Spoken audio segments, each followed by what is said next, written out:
Welcome to the O'Connor Elder Law channel. I'm your host, Melissa O'Connor.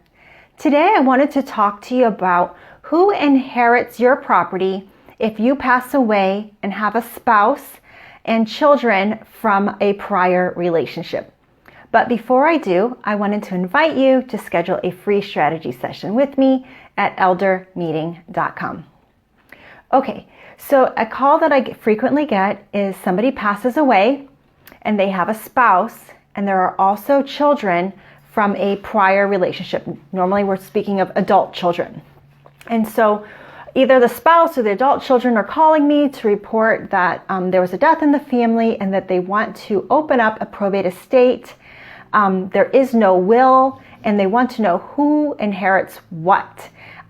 Many times the spouses believe that they inherit 100%, but that is not the case in Florida law if there are children or descendants that are outside of that relationship.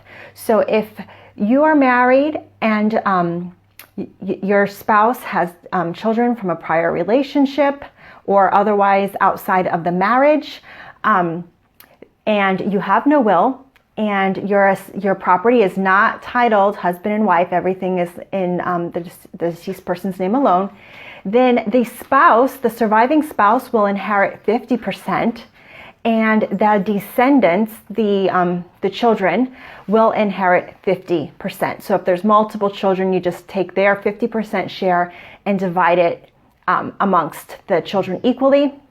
But the spouse is not a 100% inheritor under the fact pattern of somebody having descendants or children from outside of the marriage, whether they are from a relationship prior to the marriage or even born during the marriage, but not from your spouse.